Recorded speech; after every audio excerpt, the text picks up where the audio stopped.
呢個創傷對於香港，對於我哋呢一代人嚟講，可能要用成世，或者成世都唔會修補好一種創傷咯。19年嘅時候18歲咯，19年好似一個單程車票啊，即係佢試過行咗另一條路咯。2019年之前就係打機、打波、返學，即係如果冇經過19年，我嘅人生唔會經歷坐監。大家唔可以忘記港版顏色革命黑暴嘅慘痛經歷。但係我相信善良仲喺香港，有一份人哋難以明白嘅對呢個地方嘅留戀咯，都會有呢份孤獨咯。但係有啲人就已經係 move on 咗㗎啦。今天香港由亂到治，走向由治及興。我身邊嘅人不斷咁樣去向前行，但自己就可能俾人遺留咗喺嗰度。所以呢種愛係好辛苦嘅一種愛咯，我覺得係一種單戀咯。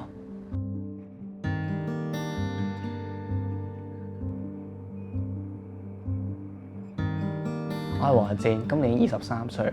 我喺上年9月份出嚟啦。我係一個希望繼續嚟香港好好生活嘅香港人。今日係3月23號啦，係23條正式實施嘅一日啦，就係自己對23條呢樣嘢，反而係真係冇乜感覺。對於我嚟講嘅感覺就係我而家搞咗個 brand 啦，第一日同人見面咯，揾咗間鋪頭喺度做 pop up。因為平時可能之前同大家見面都係用一啲比較政治啲嘅身份啊，所以今日係一個轉捩點咯，對於我嚟講。好尷尬係咪啊？第一次創業 T-shirt 我自己 design 啦，講個 brand 嘅名係 Rainbow 啦。咁係我自己係好中意呢種狀態咯。當呢個世界變得好壞嘅時候，我哋可以做嘅都係好有限啦。我覺得係散步行框嘅時候，好似好自由無拘無束啫。就算有啲嘢我哋唔可以好光明正大咁樣講出嚟嘅時候，我諗有啲嘢我哋係可以感受得到咯。用作品説話，有咗人幫手設計咗一張感謝卡，特登揾人幫手寫咗個床頭詩啦，叫做第一句係香港世一咯，第二句係潛龍勿用咯。可能好多人會覺得香港好多位唔好啊，或者會踩香港，但我係好 proud of 自己係香港人咯。係啊，唔識做生意啊，好認同佢嘅一啲營運上嘅理念啦，幫一啲更新人士啊，但係就嚟結業咁樣啦，咁就想係最尾呢個時間喺度留一啲回憶喺度。我返過學㗎，煽動啊，坐咗2個月咯。我點會諗到我走去法庭拍下手掌都會坐監咧？係咪啊？我自己今年都70歲啦，我都經常嚟㗎啦。嗰個姐姐仔都認得我。嚟呢啲地方買咧，我唔理佢咩價錢咯，做呢啲少少嘢咯，支持下啲放學嘅手足咯。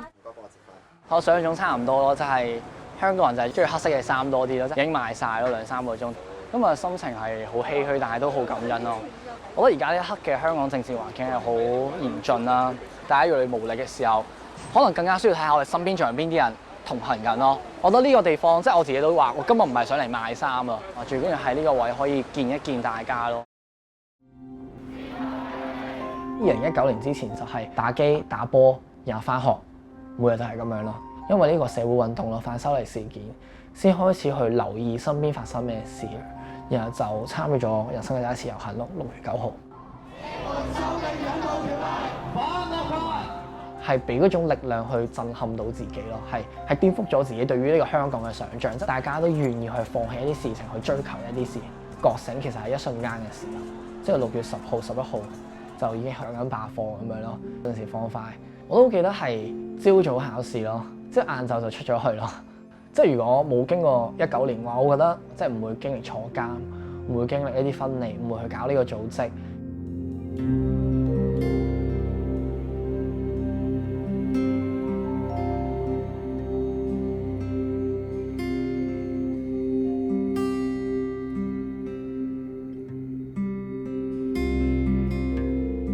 聞咗赤子之心嘅赤子啦，同埋聞咗身土不易嘅不易。就算坐監又好，點都好，都冇忘記當初嘅自己咯。以香港嘅未來作為自己嘅志業，即係我知道呢個係我，但係呢個已經係過去嘅我咯。我會覺得，即係而家已經冇當初咁理想主義咯。嗰度臨入去之前，都成日同啲 friend 講：喂，我哋究竟可以用幾多年嘅青春咧，可以擺入去？嗰陣時我哋都話，我自己都話7年咯，係啊，知道國安法啦嘛，咁就覺得約咗好耐啦，都好倔強啦，我覺得自己係唔應該認罪咁樣，都拉扯咗好耐，最尾就決定認罪，唔話值唔值得，但係唔後悔。我係努力咁樣活得像一個正常人咯，已經係呢個已經對我嚟講係一個好大嘅挑戰，所以我好難再去講話可以去改變呢度。我覺得自己自私咗嘅係啊，即係之前就係覺得好天打雷劈都唔驚，坐監都唔驚，乜都唔驚，因為嗰陣時覺得自己仲好青春。經歷過坐監之後，發現對於身邊人嚟講好大嘅懲罰。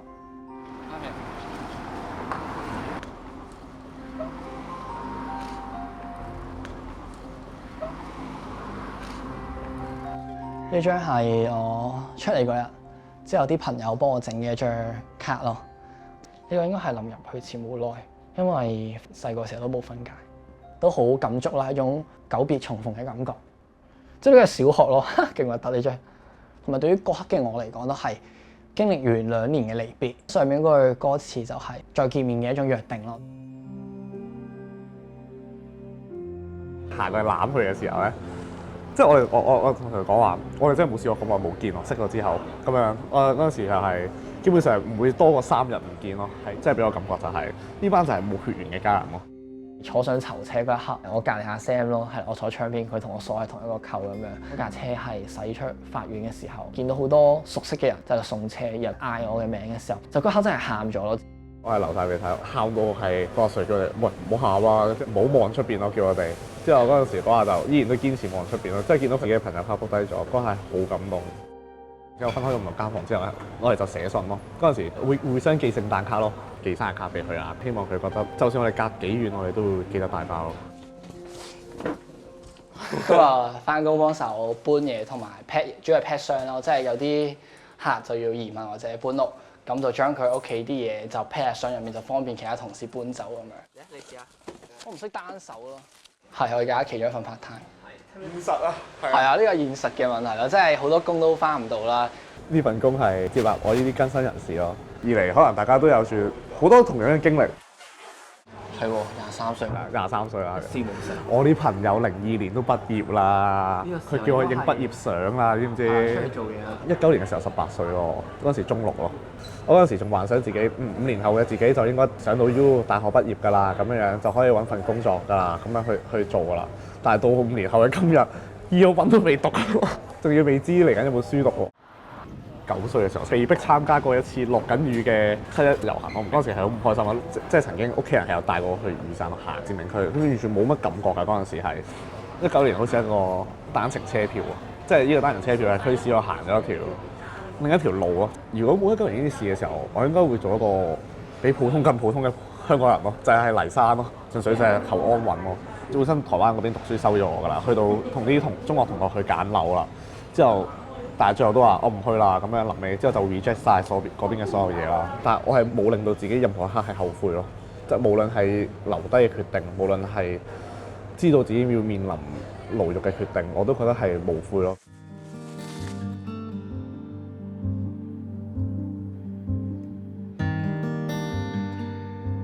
香港建好咗安全屏障，鞏固咗由亂到治嘅護土牆，可以昂首闊步，我哋喺由治及興嘅康莊大道上全速前進。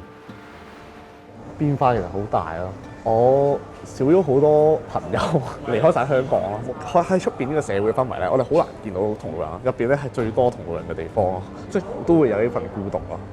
有一份人哋難以明白嘅哀傷，或者有一份人哋難以明白嘅對於呢個地方嘅留戀咯。同埋我自己都見到好多，反而係坐完監出嚟嘅人咯，係會選擇留喺度；有啲冇坐監嘅人係選擇咗走咯。可能我哋仲停留喺嗰種氛圍當中啦，但係有啲人就已經係 move on咗㗎啦，呢個係一個事實嚟。大家阻止咗一條條例嘅通過，但係大家付出嘅嘢更加之多啦。呢個創傷對於呢個香港，對於我哋呢一代人嚟講係可能要用成世，或者成世都唔會修補好一種創傷咯。覺得而家呢刻，我依然係喜歡多過憎恨咯，對於呢個地方。所以呢種愛係好辛苦嘅一種愛咯，我覺得係一種單戀咯。身邊所有人都叫自己離開咯，係啊，但我就係咁倔強咯，我就係想繼續喺度生活，自己擺唔低咯。有啲仍然受苦嘅人，我想陪伴佢哋繼續同行；仲有啲仍然努力緊嘅人，我想同佢哋一齊努力。即使好多嘢我哋改變唔到，但我哋仍然可以選擇一齊去面對，一齊去見證呢個歷史嘅發生咯。但係你就會見到身邊嘅人不斷咁樣去向前行，但自己就可能俾人遺留咗喺嗰度。但好多仍然生活於黑暗當中嘅人，坐緊監嘅人，係啲無名嘅人，佢哋係更加俾呢個地方遺忘，係啊，所以我覺得自己已經好幸運，但同時我都好明白嘅，有啲時候唔係遺忘，而係一種無力感啊，已經麻木咗啦對於呢啲事情，係因為見到有啲人真係會不想消費，我可以做嘅就係堅持自己嘅選擇咯，係啊，所以我都唔會話去鬧佢哋。都有一段日子啦，叫做係好想躺平咯，就覺得乜都唔理啦，乜都唔做啦，好想收埋自己。我以後就連 social media 都唔用啦。但最尾都會發現，其實當一啲事情出現嘅時候，你係唔會唔去講咯。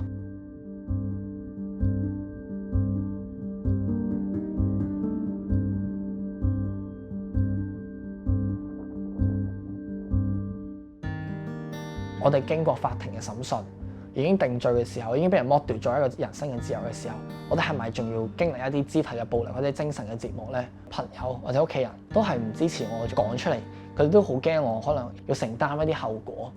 但係我自己立場就係，我只係講事實咯。5年前就係嗰陣時就大家就互相稱大家手足，就係大家你唔係個體嚟㗎嘛，即係一個共同體嘅時候，即係佢仲係受緊苦嘅時候，咁我哋佢已經受完苦嘅時候，咁我哋更加應該去為佢哋講啦。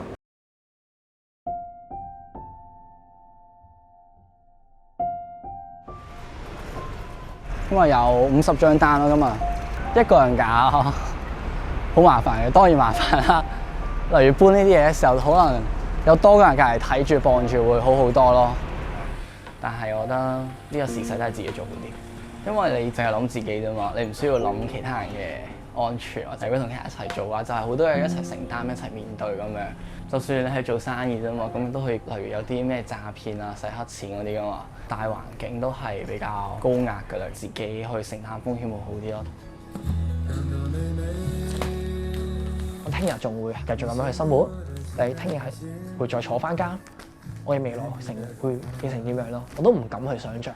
自己呢啲日子都係努力咁樣去生存咯。都試過揾工啦，佢都會因為你嘅背景唔請你咯，或者都試過係翻咗一日之後，第二日就冇原因咁樣咯。佢就係話上面有啲壓力，然後咁樣就會辭退你咯，係啊。真係好直接嘅，呢啲係好正常。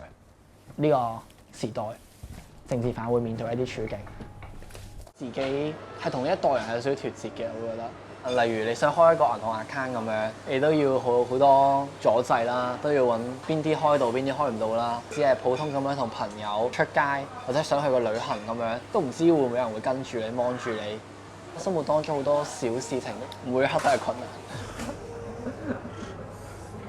諗唔到有啲咩唔困難嘅，我連即係讀書嘅時候，我都要諗後邊我可唔可以註冊到嘅時候，我知道有啲朋友啦，佢哋就算出翻嚟都冇讀書，可能學校都可能未必收我哋咯。本身諗住讀護士嘅，但係做唔做到都唔知啊，因為護士係要註冊㗎嘛。Plan B 就係想做 media 方向嘅嘢咯，用自己嘅角度去記錄我眼中嘅香港。我嘗試緊一啲改變咯，可能一開始嘅時候我成日出街都會想戴住口罩咯，因為我好想保護自己。咁但係我就想繼續光明正大咁喺度好好生活咯。所以而家就學習緊，或者而家就唔會戴口罩出街啦。已經，我可以坦然面對所有人。我希望自己未來唔好成為一個可惡嘅人，可以保持內心最後一點嘅善良。聽到好似好細微咁樣，但係對於我嚟講，已經係最大嘅期許啦。入邊之後咧，我係更加感受自己咯，即係我而家係會將自己嘅所有嘅噩夢啊、所有心情咧，我都會打喺個 note 度記錄低咯。我覺得除咗記錄呢個社會，更加要記錄好自己嘅所有嘅感覺咯。希望你哋要活在真實入邊咯。其實從所有社會運動當中係真係睇到愛咯，咁樣奉獻係要繼續去 keep 住。我哋其實都承認咗呢次嘅失敗嘅時候，但係我相信善良仲喺香港。呢個就係一個歷史嘅中段咯，但係唔等於呢個就係歷史嘅一個結局。坐監入面，我覺得係最大嘅一種得着，就係都曾經試過喺獄中，我哋一齊去搞讀書會咯。基本上講，全部都係社運 case 咯。我哋睇嘅書就係莊梅岩嘅《野豬》咯，妥協咯，做人嘅一種態度咯，我都會講。就覺得係例如19年或者而家呢刻當刻嘅我哋，就算我哋唔去搞呢個組織，唔去擺街站，無論身處喺邊度都好，就算個客觀環境幾惡劣都好，我哋都有啲自己嘅選擇喺當中咯。我哋可以選擇點樣去生活，點樣去生存，係嗰個時代有嗰個時代嘅責任，喺呢個時代我都有呢個時代可以做嘅事情。我諗更加多嘅意義係嚟自於你點樣去創造個意義咯。咁呢個就係坐監教識我嘅嘢咯。